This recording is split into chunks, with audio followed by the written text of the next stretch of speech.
국민의힘과 더불어민주당이 오늘 저출생 공약을 각각 발표하면서 이번 총선 정책 경쟁에 본격 돌입하는 모습입니다. 오늘의 전국 현안, 정호김 전 의원, 조기현 민주당 법률위원장 법률위원회 부위원장 두 분과 함께하겠습니다. 안녕하십니까? 네, 반갑습니다. 자, 먼저 오늘 녹취를 먼저 들을 텐데요. 한동훈 비상대책위원장이 비대위에서 5번째 정치개혁 공약을 발표했죠. 관련 발언 먼저 들어보겠습니다. 우리 국민의힘은 출판 기념회 형식을 빌어서 정치 자금을 받는 관행을 근절하는 법률안을 발의하고 통과시키겠습니다. 지금까지 출판 기념회를 열어서 책값보다 훨씬 큰 돈을 받는 방식으로 정치 자금을 받는 것이 사실상 허용되어 왔다는 것은 잘 알고 있습니다. 누군가는 언젠가 단호하게 끊어내야 한다는 것도 잘 알고 있습니다. 이 정치개혁과 특권 포기를 진짜로 할 겁니다. 이재명 대표와 민주당은 이 이슈에서 다른 소리 하면서 도망가지 말아야 합니다. 네, 정 의원님, 이게 지금 출판 하면서 이제 회를 열어서 이렇게 녹음을 좀 하는 과정. 네. 이게 사실 일반 시민들은 잘 모를 수도 있습니다. 어떤 의미예요? 그러니까 이제 국회의원 내지는 이제 선거에 사실은 여러 자금이 필요해요. 물론 이제 공식적으로 선거를 할 때 들어가는 비용을 얼마 이상의 그 지지와 그 유권자의 표를 얻으면은 다시 이렇게 이제 국가 정부에서 보상해 주기는 하지만 그러다 보니까 출판 기념회를 열어 가지고 책값을 받는데 책값이 예를 들어서 한 10,000원이다 그러면은 딱 10,000원만 받는 게 아니라 주는 대로 받아가지고 그거를 글쎄요, 표현은 뭐하지만은 시드머니로 해가지고서 이제 선거에도 나가고 그러는데 예. 이게 이제 정치적으로 영향력이 큰 사람들은 어마어마하게 이제 출판 기념회를 통해서 모금을 하기도 하고 그러다 보니까 그 안에서는 여러 가지 이제 볼멘 소리도 나오고 그랬는데 개혁의 일환으로 이제 출판 기념회를 통해서 책값보다 훨씬 큰 돈을 받는 형식으로 정치 자금 받는 거를 차단하겠다는 거잖아요. 네. 제가 이 얘기를 듣자마자 떠오른 게 올해 출판 기념회가 제한이 1월 10일까지였습니까? 예. 그러니까 진작에 그러면 이 공약을 내놨으면 어땠을까? 그러니까 올해 지금 출마할 사람들은 이미 출판 기념회를 통해서 네. 정치 자금을 모금할 사람들은 다 한 거죠. 예. 그래서 그런 생각도 들고요. 그리고 물론 이렇게 잘못된 예를 든다면 책값을 막 100만 원 막 이렇게 내는 거에 대해서 차단한다라는 의미도 있지만 예. 그러면은 국회의원이나 선거에 나가고자 하는 사람들이 투명하게 자금을 모금해가지고 또 투명하게 그 결과를 내놓는 그런 합리적인 제도를 일단 정비해서 보완하면 어떨까라는 생각도 들었습니다. 예, 알겠습니다. 좀 속도를 내볼게요. 그리고 이제 이 관련 계속해서 이제 계속 공약을 내놓는 것이고 그런가 하면은 한동훈 비대위가 처음으로 의원총회 참석을 했고 거기서 이태원 참사 특별법에 대해서 거부권 행사에 대해서 건의하기로 했다. 이것까지 결정이 됐습니다. 민주당 측에서는 상당히 지금 반발할 내용인데 이 내용 어떻게 되셨어요? 뭐 어느 정도 예측이 된 문제였죠. 계속 이 법에 대해서 문제 제기를 하고 있었기 때문에 네. 어떤 명분으로 거부권 행사를 건의를 할지 이 부분이 좀 관심의 포인트였는데 절차 문제를 얘기하시더라고요. 물론 아직 세부적인 내용은 잘 알려지지 않았습니다만 글쎄요, 이거 뭐 민주당이 추진한 법률은 맞습니다만 유가족들이 원해서 만든 법이잖아요. 그리고 예. 국회의장 중재안까지 해서 어떻게든 합리적인 안으로 여당도 수용할 수 있는 법률안으로 만들어냈는데도 불구하고 뭐 퇴장하면서 표결 자체에 참가하지 않았습니다. 네. 당시에 그 방청석에 있던 유가족들을 보고 그분들 한 분 한 분의 어떤 그 돌아가신 가족들의 어떤 타연 이런 것들을 생각한다면 진상 규명을 위해 필요하다는 이유가 분명히 있기 때문에 유가족들이 그런 요구를 계속 하는 거 아니겠습니까? 네. 어떻게 조사가 다 끝났다고 이런 식으로 마무리할 수 있다는 건지 납득하기가 어렵고요. 글쎄요, 이 부분에 대해서는 적어도 국민들께서 예. 뭐 유가족은 뭐 당연하고 국민들께서 이 부분까지 거부권을 행사한다 이거에 대한 그 비판 여론은 가볍지 않을 것이라고 보고요. 예. 여당이 제안하면 뭐 대통령께서 당연히 받는 수순으로 갈 것으로 보입니다만 한 번만 더 대통령께서 숙고해 주셨으면 좋겠습니다. 알겠습니다. 지금 앞서 짚어봤던 두 가지 모두 처음에 이제 그 여러 가지 정치개혁과 특권 포기를 얘기하면서도 민주당과 이재명 대표를 한동훈 비대위원장이 또 언급을 했었고요. 지금 이야기하는 대통령에게 이제 재의결권이죠. 이제 그것을 제안하는 과정 속에서도 민주당이 아무래도 가만히 있지 않을 것 같은데 지금 이런 어떤 충돌하는 모습들이 그려질 수밖에 없는 것. 한동훈 비대위원장이 좀 그린 모습이라고 보세요. 어떻게 판단하십니까? 이태원 특별법과 관련해 갖고 잠깐 예. 말씀을 드리자면 저도 이제 언론 보도를 통해서 보고 제가 해석하는 수밖에 없는데 네. 실제로 지금 사실은 그 정부 여당도 유가족들의 그 요구가 무엇인지를 알기 때문에 굉장히 심리적으로 그것에 대한 어떤 그 부담감이 있었을 거예요. 근데 이제 그 과정에서 국회의장 중재안이 나왔는데 여전히 그 독소 조항이 있으니 독소 조항을 빼면 가능하니까 정말 제의 요구권이잖아요. 그래서 한번 재협상을 하자는 취지도 지금 들어있는 것으로 알고 있고요. 여당에서 한 거니까요. 예, 그리고 이게 총선 때가 되다 보니까 결국은 정치의 장이지만 굉장히 예민하고 네. 또 일면 그 갈등이 이렇게 유발되는 몇 가지 사안들이 있는데 지금 이제 그 질문하신 그 취지대로 보자면은 아마 그 여야 간의 그 갈등은 불가피한 측면도 있을 것 같고요. 네. 왜냐하면 이해관계라든지 추구하는 정향이 다르기 때문에 그러나 이제 유권자들 입장에서는 그것뿐만이 아니라 그거는 불가피하더라 하더라도 내부에서 어쨌든 비대위잖아요. 비상대책위원회잖아요. 그러니까는 지금 현안이라든지 또는 굉장히 논란거리가 되는 쟁점에 대해서는 혁파해주기를 원하는 그런 그 희구가 있죠. 예, 예. 예. 제가 이 질문 들었던 이유는 지금 딱 겉으로 보이는 것 외에도 보면은 물밑 경쟁 같은 게 좀 느껴지는 게 뭐냐면 이제 오늘 오전에 이재명 대표가 저출생 대책을 발표했고 오후에는 이제 한동훈 비대위원장이 발표를 해요. 그러니까 뭔가 이런 서로 주고받는 모습 속에서도 정책을 놓고도 조금 이제 프레임 전쟁을 벌이는 것이 아닌가 선점하기 위한 또 그런 것들이 보이는데 오늘 한동훈 위원장, 이재명 대표가 나란히 저출산 공약을 각각 이제 한동훈 위원장은 지금 오후에 예정이 돼 있는지 아직 발표가 확실히 됐는지는 모르겠습니다.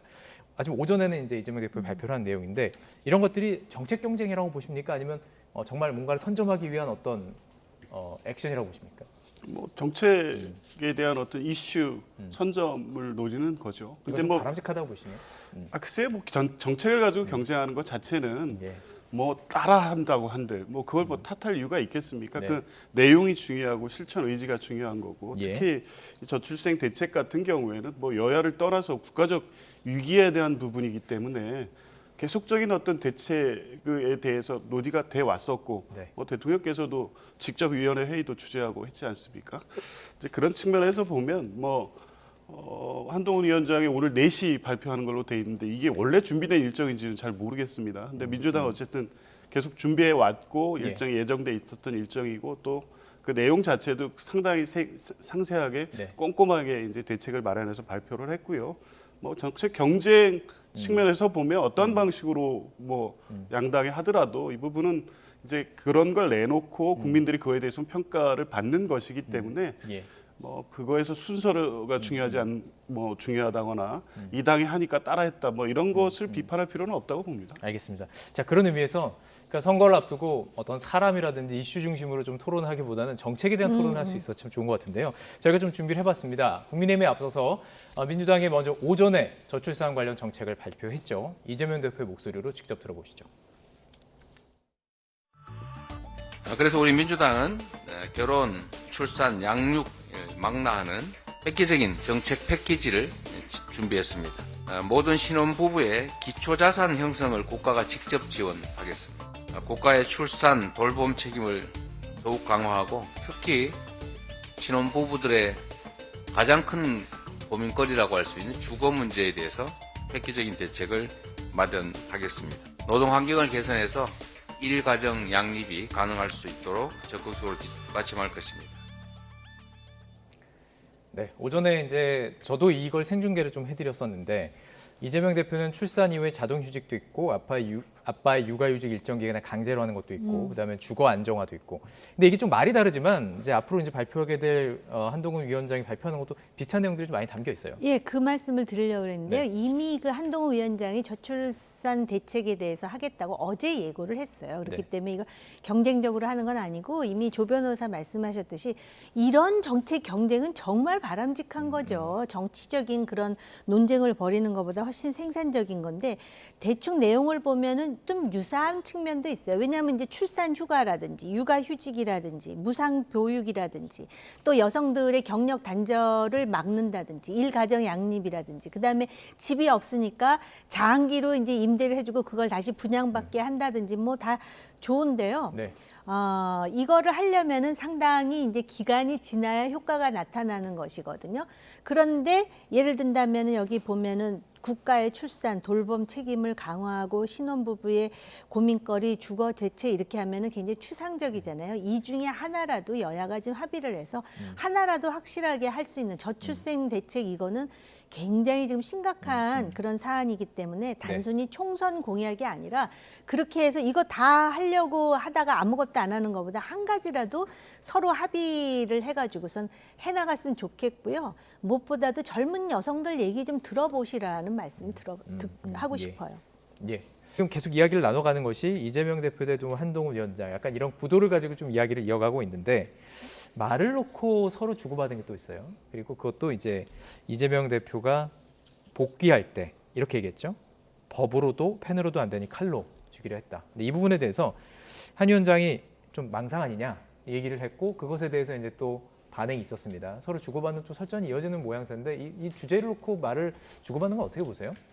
그래서 이재명 대표가 이제 당무 복귀하시면서 하신 말씀입니다. 이게 네. 특정 뭐 검찰 내지 언론 뭐 그리고 테러범에 대한 거를 지칭한 것으로 보이지만 사실 지난 대선 이후에 지금까지 이재명 대표 본인에게 이 겪었던 어떤 정치 여정, 역경 이런 부분을 상징적으로 표현하면서 어쨌든 이제 뭐 본격적인 선거 시즌이 됐기 때문에 이제 더 이 리더십을 확고히 해서 총선을 치르겠다 이런 각오를 다지는 과정에서 나온 말씀이죠. 이게 특정해서 뭐 누구에 대한 어떤 비판 뭐 이런 거를 염두에 둔 표현은 아니었다고 보는데 네. 굳이 거기에 대해서 뭐 한동훈 위원장이 뭐 망상이라는 표현으로 하실 필요가 있었나 싶습니다. 그냥 어쨌든 뭐 생각은 달리 하시겠죠. 뭐 수사를 받은 것도 어쨌든 혐의가 있었으니까 수사 받은 거고 언론도 이제 그런 부분에 대한 비판할 수 있는 거 아니냐라고 뭐 생각할 수는 있지만 네. 굳이 뭐 2주 만에 더군다나 생사의 고비를 넘어서 당무 복귀하시면서 나온 일성에 대해서 망상이라는 표현까지 하신 거는 좀 과하다는 생각은 듭니다. 망상이라는 단어를 쓴 이유는 아무래도 음모론을 염두에 두고 얘기한 것이겠죠. 아니 왜냐하면 사실은 이게 정치 테러고 굉장히 심각하고 앞으로 반복될 수도 있기 때문에 네. 상당히 이거는 여야 공이 굉장히 엄중하게 생각해야 될 이슈인 건 맞는데 그래도 이제 복귀를 하면서 뭐 통합이라든지 또는 내가 이런 역경을 겪었으나 대화합으로 승화하자 뭐 이런 얘기가 아니고 칼로 죽이려 하고 법으로 죽이려 하고 또 뭐였죠? 펜으로 죽이려 했지만 나는 죽지 않는다. 죽음에 대해서 얘기를 하다 보니까 네. 그러니까 또 여당의 비대위원장이 이 정도면 망상이라고 또 받아치잖아요. 근데 일단 그 망상이라는 표현도 저는 개인적으로 다른 말로 좀 완곡하게 해갖고선 촌철살인 할 수도 있지 않았을까라는 전제로 말씀을 드리자면 예. 이걸 법으로 죽이려고 한다라고 얘기하는 거는 지금 대장동서부터 시작해서 위증교사라든지 선거법과 관련해서 본인은 개인적인 성찰이 없다는 거예요. 정치적으로 죽이려 한다라는 인식을 하고 있다라는 것이고 이 법으로 칼로 그다음에 펜으로 하면서 주어가 없잖아요. 그러다 보니까 음모론이 나오는 거예요. 어떻게 지금 주어가 다 다른데 이걸 뭉뚱그려가지고 그 죽음에 대해서 얘기를 하는데 사실 이재명 대표와 관련해서 정치적으로 그 주변에 있는 사람들이 이런저런 이유로 사망에 이른 사람들이 굉장히 많다 보니까 유권자들이나 제3자가 볼 때 이걸 섬뜩하다고 느끼는 사람도 있다라는 것이죠. 더군다나 그 민주당 내 젊은 국회의원 한 사람이 이번 일을 계기로 이재명 대표도 느낀 바가 좀 있을 듯이라고 말했다가 뭐 제재 비슷한 걸 당했다 뭐 이런 뉴스 보도도 나오잖아요. 그러니까 정치인의 말은 정말 천금 같은 거거든요. 예. 죽음보다는 희망으로 좀 승화하는 말을 했으면 지금 칭찬받았을 겁니다. 희망의 메시지를 서로 주면서 그리고 대결은 정책으로 어떻게 그런 것을 좀 얘기해 보면 좋을 것 같은데요. 자, 주제 좀 넘어가 보도록 하겠습니다. 이른바 김건희 여사 리스크와 관련해서 여당 내부에서도 비판의 목소리가 계속 나오고 있는데요. 시점도 참 흥미롭습니다. 함께 들어보시죠. 영부인께서 직접 나와서 예. 이제 본인이 대선 당시에 아내로서 역할에만 충실하겠다고 말씀하신 게 있잖아요. 네. 그런 약속을 못 지켜서 미안하다. 특히 국내 활동은 하지 않겠다. 공식 활동은. 디올백 같은 경우는 함정이긴 하지만 부적절했다. 이런 부분에 대해서 솔직하게 사과를 하고 이해를 구하는 것이 예. 저는 어쨌든 공인으로서 바람직한 자세라고 보고요. 김건희 여사가 직접이요. 마이크 앞에서. 본인이 직접 사과하는 게 제일 깔끔하다고 생각합니다. 정부인께서 사과를 하셔야 한다. 혹은 총선 후 특검이 필요하지 않겠느냐 이런 의견이 계속 나오고 있는데요. 친분을 이용해서 의도적으로 접근을 해서 함정을 만들어서 만드는 소위 몰카 공작이고 또 정치적 공작입니다. 본질 자체가 지금 이 사건은 되게 악의적인 그런 사건입니다. 그리고 공작이고요. 우리 정치가 이렇게 가서는 안 된다고 생각합니다. 네, 함께 들어봤습니다. 그러니까 이 사안을 바라보는 것이 자체가 악의적인 사건이다도 있고 그걸 떠나서 사과를 해야 한다 이런 목소리인데 어떤 일이 발생을 하면 사실 여러 가지 그 측면들이 있을 수 있고 그걸 사실 다 모두 다뤄야 되는 것도 사실인 것 같은데 어떻게 생각하십니까? 예. 지금 정부 여당이 김건희 여사와 관련된 문제들이나 아니면 전임 정부와 관련돼서 비판받을 문제가 발생하면 꼭 이제 이런 방식으로 사안의 본질을 피해가면서 메신저를 공격하는 방식으로 간단 말입니다. 예. 받았다는 게 지금 심각한 거고 국민들이 이 부분에 대해서 분노하고 있잖아요. 네. 이 부분에 대한 입장이 필요한 거죠. 그게 몰카 공작이냐 뭐냐 그거는 그것대로 따지면 됩니다. 김건희 여사가 대통령의 임기를 시작한 이후에 사적인 공간에서 고가의 물건을 받았다. 심각한 문제 아닙니까? 있는 그대로 받아들이고 여기에 대한 입장을 내는 게 당연한데도 불구하고 역시나 한동훈 비대위원장이나 국민의힘 지도부는 김건희 여사 관련된 모든 사안에 대해서 이렇게 금기시하고 네. 성역으로 남겨놓는 태도를 계속 취하고 있기 때문에 그래서 한동훈 비대위원장이 2주 동안 행보를 하면서 본인의 개인적 인기는 올라갔을지 모르겠지만 네. 이번 총선에서 윤석열 정부에 대한 심판 여론이 가라앉지 않는 겁니다. 그럼에도 불구하고 지도부가 입장 변화가 없을 것으로 보여요. 총선 때까지 동일한 어떤 입장을 계속 가져갈 것으로 보는데 그 부분에 대한 아마 심판한 선거가 될 것이다. 이런 부분을 국민의힘 지도부는 유념해야 될 거다. 이런 말씀 드리고 싶습니다. 선거를 앞둔 시기 또 김경률 비대위원도 지금 하태경 의원과 크게 다르지 않은 발언을 한 것으로 지금 전해지고 있고 자 그렇다면 지도부뿐만 아니라 윤 대통령 측에서 어떤 이 부분을 풀기 위해서 총선 전에 어떤 움직임이라든지 액션이 있을 거라고 보십니까? 있을지 없을지는 제가 판단하기 어렵지만 예. 필요하다라고 뭐가 생각을 바람직하다고 해요. 생각하세요? 예. 당연히 사과를 해야 되죠. 지금 국민의힘이 집권 여당이고 책임 정당이잖아요. 깊이 뿌리를 내리고 필요한 정책을 지금 해야 되는데 번번이 야당의 장벽에 가로막혀가지고선 못하고 있는 것도 굉장히 많잖아요. 이런 와중에 하필이면 왜 이런 그 여사의 무슨 백 이런 것 때문에 딱 빌미가 잡혀가지고선 지금 왜 여사 문제는 금기시 되느냐 성역이냐라고 지금 우리 합리적인 조 변호사께서 지금 공격하시잖아요. 네. 왜 공격의 이유를 자꾸 만드느냐는 거예요. 그리고 지금 총선 국면인데 윤재호 원내대표는 아마 지역구가 TK인가요? 그러다 보니까 수도권에 지금 하태경서부터 시작해서 김경률 그다음에 이수정 이 사람들이 현장 가보면 느낄 거예요. 그 지역 구민들의 눈초리라든지 악수를 하고 인사할 때 어떤 반응을 보이느냐. 아니 근데 일단 여당이 승기를 잡아야 네. 이 대통령이 추구하는 이 정부가 추구하는 정책을 제대로 실현할 것 아닙니까? 이거는 너무나 자연스러운 일인데 원내대표가 이렇게 딱 함정이다. 함정을 만들어주기 위해서 여사가 그 백을 받은 건 아닐 거 아니에요. 네. 그러니까 사과를 진솔하게 하는 게 정치에서는 굉장히 중요한데 그게 안 되니까 지금 수도권은 거의 험지가 돼버리지 않았습니까? 안타깝습니다. 자, 그러니까 수도권 의원들은 공천 과정 그리고 이후에 이제 선거 때문에 여러 가지를 의식하는 상황인데 그렇기 때문에 공천이 참 중요한 것이죠. 다음 주제로 가보겠습니다. 총선 규정을 발표하면서 국민의힘 역대 첫 시스템 공천이다 이렇게 스스로 평가를 했죠. 또 목소리를 모아봤습니다. 함께 녹취 들어보고 계속 이야기를 이어가겠습니다. 이재명 대표를 제압하기 위해서 우리 당에 그 큰 스타를 갖다 그걸로 보내가지고 한 붙이겠다. 네네. 그것은 나는 허용될 수 있는 트윗이라고. 그게 이제 소수에 머물러야지. 그 이제 그런 숫자가 많아지가지고 그 편성해서 또 다른 사람 엉뚱한 사람 넣으면 안 되지요. 김경률이라는 그 그 회계사 출신 그분은 뭐 굉장히 사람이 정의롭고 올바른 스타지 않습니까? 몇 곳은 그렇게 해서 예. 국민적 관심을 불러일으키는 것도 좋은 전략이지요. 김경률 비대위원에 대한 공천을 가장 거의 앞서서 또 원희룡 장관에 대한 메시지 그 다음으로 배치했다는 것 자체가 현재 국민의힘이 스스로 생각하는 정체성이 반민주당이라고 하는 부분을 보여준다고 생각하고요. 민주당에 반대하는, 이재명에 반대하는 것을 자신의 정체성으로 삼고 총선의 시대 정신으로 제시하고 있다라고 하는 것이 안타깝게 느껴집니다.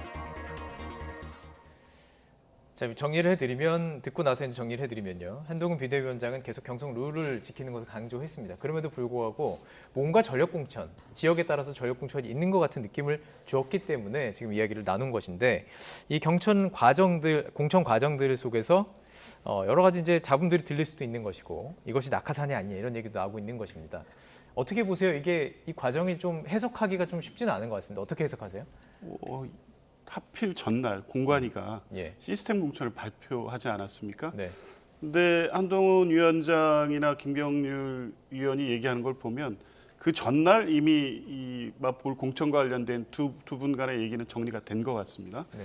근데 그 지역에 출마 준비 해오고 계신 분이 있으시잖아요. 그렇죠.